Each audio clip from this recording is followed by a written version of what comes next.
Good evening. I'd like to welcome everyone to the June 2018 meeting of the Lebanon Historic Preservation Commission. We have Jim Morag, Linda Ridgway, and George Piper, as so we do have a quorum to conduct business tonight. We just have one, I'm sorry. We do have approval of minutes from the April meeting. If there are any concerns or questions, deletions, additions, if not, I will entertain a motion to accept those. Motion to accept. Second. All in favor say aye. Aye. Aye. Those opposed? Motion carries. All right. One item of business tonight is a certificate of appropriateness from Richard and Karen Milan. They're requesting the COA for exterior renovations to their property at 310 North Lebanon Street. We'll first hear from the staff, and then we'll hear from the applicant. Thank you, George. Tonight, as you said, 310 North Lebanon Street is the COA application in front of you. The zoning for this property is central business. The classification of this structure is notable in our historic district, and it is not on the National Register of Historic Places Courthouse Square district. Tonight, there's roughly 14 different COA points that the applicant is looking for approval on. The best way to describe the project, in my opinion, is complete facade restoration. Some of the highlights include removing the aluminum siding that's currently on the building to expose the original wood siding that's underneath it. Restore some of the original openings back to windows instead of being covered up with siding. Replace some of the replacement windows with original style windows. The applicant has found some original sashes from windows that are in the basement, and they intend to use those in some of the restoration. This application is pretty thorough. There are some things that are simply unknown at this point until they get into the project on certain materials that the applicant intends to use. If you're so inclined tonight to approve the COA, staff is certainly willing to work with the applicant to make sure that anything used is period correct. So I gave you a pretty thorough staff report. If you've read that and have any questions, I'm happy to answer those. Sam has also submitted a staff report, which so given he'll have the opportunity to speak about that, and the applicant is here tonight to answer any questions. All right. Thank you. Are there any questions for staff at this time? I don't have any. All right. I guess we'll hear from Sam Burgess then too, just to get his report as well, since he is staff for us. And I think there were some things, Sam, that you wanted as, or noted as contingencies, I think maybe in your report as well. Correct. So if there's anything on that you want to highlight, that'd be great. Sure.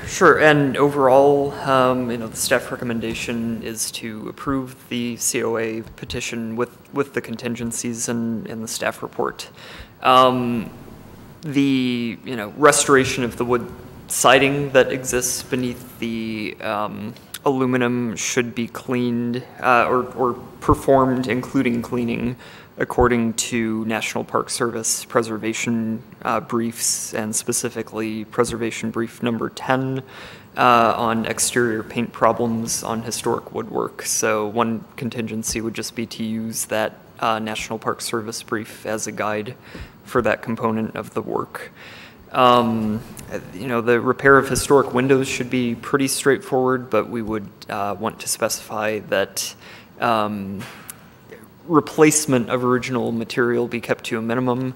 And then with the reconstruction of some of the absent historic windows that have since been filled in with replacements or just covered over altogether, we would recommend trying to use any documentary evidence available of the original appearance of those windows. And if that's not available,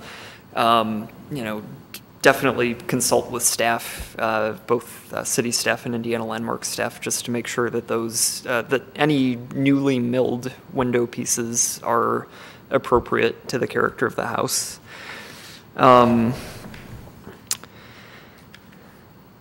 Beyond that, There is a proposal for a new kind of basement entrance from the exterior, as I understand it, and that design was not presented in quite as much detail as we would want to see for a COA. So if the petition is approved, I think it's important to have the petitioner work with staff to make sure that that design is also commensurate with the character of the house. Same thing with the paint scheme. A general kind of menu of potential paint schemes was submitted with the petition, but we would want to just make sure that staff work directly with the property owners following the approval of the COA to make sure that the best paint scheme is selected. And these are things that ideally would be part of the initial petition, so just kind of for future reference, it's important to try to ask for those details to be fleshed out ahead of time, not only for the benefit of commission, but because it also saves time for the property owners. When it comes to repairing some of the deteriorated areas of the foundation, we want to make sure that that is done in a manner that does not have any adverse impact on what is above the foundation, especially in the case of the historic porch on the south side. There are a couple of nicely carved columns that have seen some deformation over time because of the sinking of the foundation. And they've kind of morphed to fit the new shape and position of the foundation. So once that foundation is restored to its proper, angle and level, it's possible that the columns would not fit back quite the way they did or do now. And so we would want to specify that, that any changes in the fit of the columns be addressed very carefully so that their final appearance doesn't change drastically and they don't just get kind of jimmied in where they're supposed to be. So that's not that would necessarily happen, but it does happen from time to time, and it's something to be proactive about. Kind of along the same lines, I think the petitioners have already discussed this in their application, but we want to make sure that any repointing of historic masonry is done with period-appropriate mortar. So that would be a lime-based mortar, generally nothing with Portland cement, something soft enough to complement historic brick that is also soft. And then we would also ask that staff be involved in consultations on selecting the exterior light fixtures that are proposed as a part of this petition.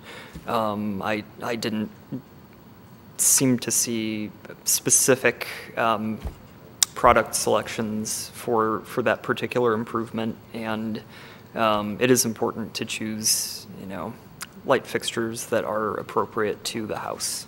So those are the main contingencies that I would specify as conditions for approving the COA application as it's been submitted. All right. Any questions for Mr. Burgess? Clarification. You in your report you referenced item number 4, replace anachronistic bow window at west side of south facade. I didn't see a picture of that, and you were negative on wanting that replaced. I would not discourage replacing that piece. It is certainly not historic and not not from the period even close. It was probably installed sometime in the past 30 to 40 years. And it is very likely, just given the period of the house, that there was more of a boxed bay window or oriel window in that location. And I think it's safe to suppose that there was that type of window there. But I would encourage looking for any kind of photographic evidence or other documentary evidence of what was actually there first, because it's always preferable to reconstruct feature based on evidence rather than resorting to conjectural restoration. And I would then encourage, if there is no documentary evidence available, to find another precedent in the vicinity, preferably somewhere within the historic district or very close by, that has a similar feature, and from a similar time period, and base the design upon that.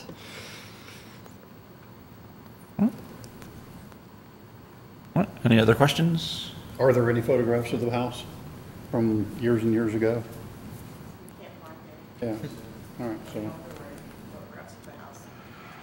We haven't seen any. I did ask the library. He's got a general. Can you step to the microphone, please, just to answer the question, just so we can pick you up on the mic? That'd be great. Thank you. Sorry. Yeah. I'm Richard Milan, for the record, and this is my wife, Karen. I haven't found any old photographs. One of the previous owners may have some from the 70s, but they didn't seem particularly interested in sharing them with us, so we don't know what to do on that, but we'll keep looking. I'll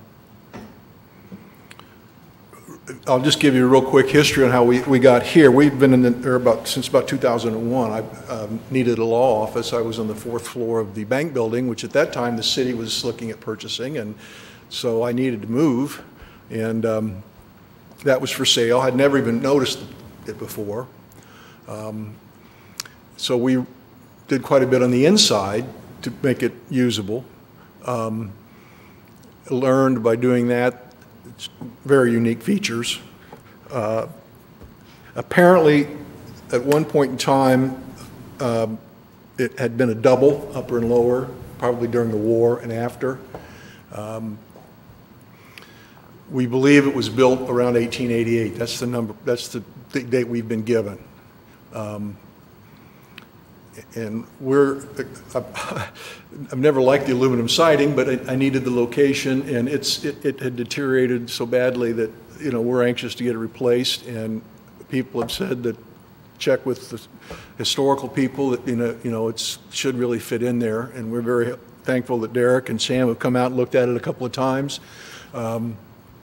I've taken some of the siding off to see what's under it. We're told that it looks very restorable, for lack of a better term. And we're certainly more than willing to work with the commission and the city and the foundation because they're so helpful and they really have the knowledge, and we just don't. The window that Sam addressed, we think it needs to come off because it's frankly rotting. Someone had told us, well, that those windows never should have been put in. What was there, we don't know. We're assuming that once we get the aluminum siding off, we'll be able to see the shadows of something. But whatever we can work with, the rest of the windows in the house are all original.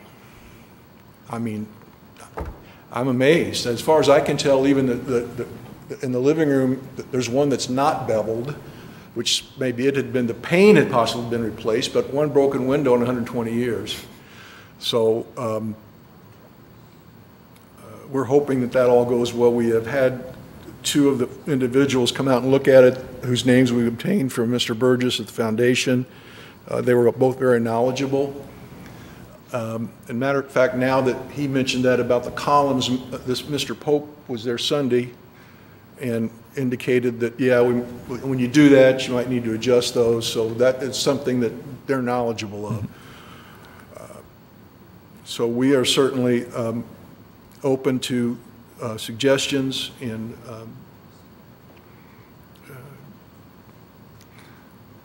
we're having trouble finding people. We've had those two folks look at them. I called Pioneer Restoration. He's never come out. We may need to ask for some more names. Mr. Pope says earliest he could possibly do anything is next spring. And Mr. Truesdale, the fellow from Westfield, Randy something, he hasn't gotten back to me. So we're still in that position, but I'm guessing that once we get the authority and the guidelines from the city, that will be helpful. So are there any questions that we need to answer? in this process for you. Are there any questions for the applicant at this time? When you talk about the main thing, the foundation, it's the porch that's pulled away from the house and you're having to tip it back Yes. towards, and he thinks that'll be possible to be done. Yeah, and we actually, when we purchased the house, those folks had an estimate done on doing it. The technology is there. I've already had one estimate come out, another one that they're very knowledgeable. They should be able to do that relatively simply. They dig along, they put pylons down, and they slowly jack it up and nudge it. And in fact, Mr. Pope mentioned, well, when they do that, be sure that they put board to make sure that the brick and the foundation had integrity. And as he indicated, you may need to make some special reservations for the columns when that's done. That part of it really doesn't seem to be too complicated. The other portions of the foundation of the house, there is some settling. It's been there for a long time. How that's going to go, I just don't know. That'll be up to whether or not it's really necessary. I mean, a marble rolls across the floor, but I'm not sure that that's something that's, you know, I think the rest of the structure of the home is solid from what we understand. Although if that's something that is recommended and needs to be done, well then, you know, we see this as several phases. The chimney is structurally sound. That's a neat focal point of that property. So that's not at any risk, and it's standing straight and tall. Both of the gentlemen who looked at it, it's really neat. But yeah, it seems solid. It's settled a little bit, but again, tremendous weight. He indicated that it'll need tuck pointing at some point in time, but there's nothing urgent about it. So, and apparently the nature of the brick is somewhat unusual, and so the mortar joints are very small. But, and I think Sam mentioned you have to use a certain sort, but yeah, that's not first on our list, right? we want to get it. But it's going to stand, and it's worth hanging on to support and protect. Yeah, I couldn't hear what you said, I'm sorry. Yes. Yeah. Keep it. Oh, absolutely. That's one of the Yes. best parts. Oh, yeah. Yeah, Well, no. that's how I got, be careful, I'll start telling stories, but I never had poison ivy before. And then when we got it, there was this huge vine that covered this whole chimney, whole side of the house. I couldn't even see it. So I spent about, a couple months, slowly going out there and pulling that thing off and digging it up. But once I got it off, it's this gorgeous chimney with a limestone decoration or something or other. But yeah, it's really, I'm surprised they left it covered up all that time. And do they know what the siding is underneath? We were told it is, help me here, Sam, white poplar, yellow poplar. Poplar. The best poplar, it's old growth poplar, which apparently is, Mr. Pope was telling that it has a natural inclination against against deterioration because it was the old growth and the grain was so tight. So both of the fellows that looked at it said it's in really, as good a shape as you can expect. And very little, there's a few splits here and there, but that indicated how those can be addressed. Real quick, on the colors, the reason we didn't have the colors selected was because we wanted to get some of the siding off to see if we could find the colors.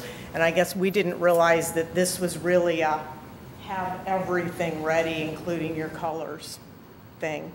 And we thought that was for the next meeting. So anyway, he's been taking off everything on the porches just to find that stuff out.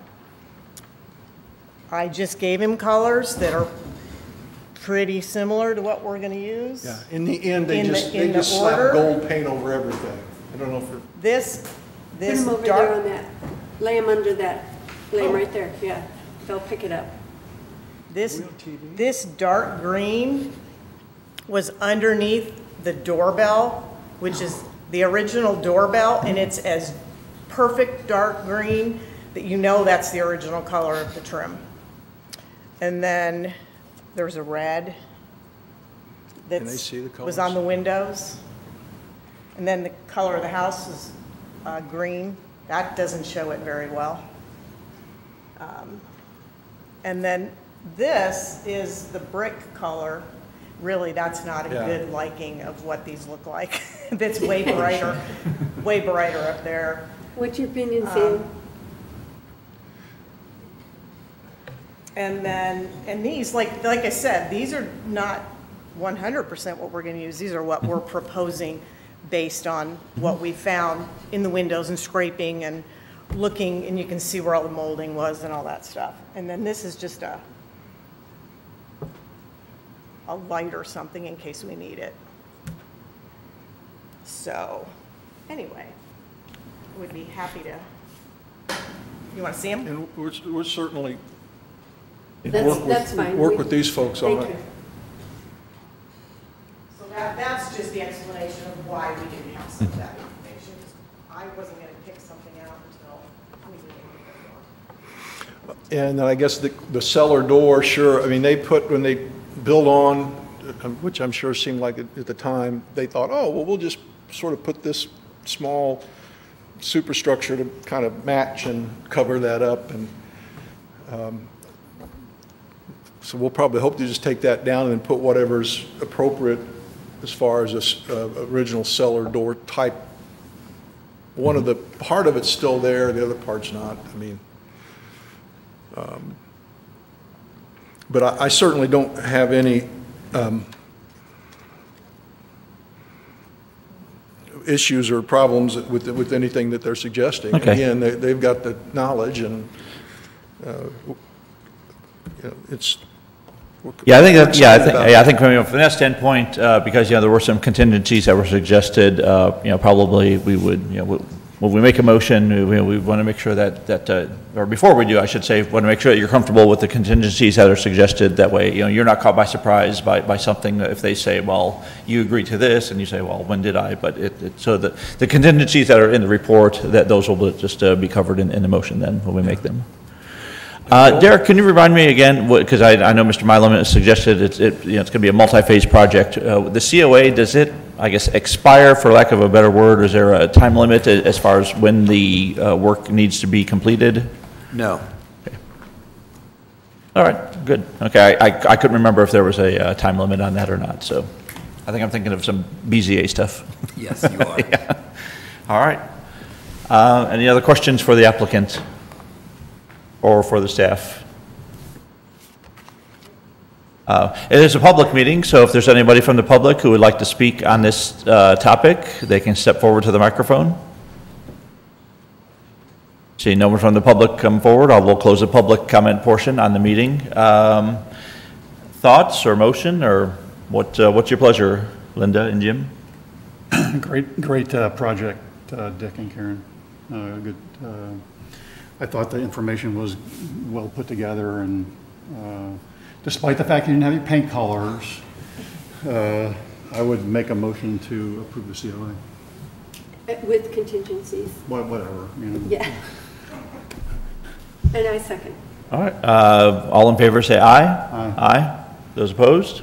All right. Motion carries 3-0. Thank you, and good luck with the project. There being no other business before the commission, I entertain a motion to adjourn. I make a motion to adjourn. I'll second. All in favor say aye. All right. Aye. I don't know, I'm against that. All right, we are adjourned. Thank you. For another 35 minutes. Well, thank you for being flexible too, because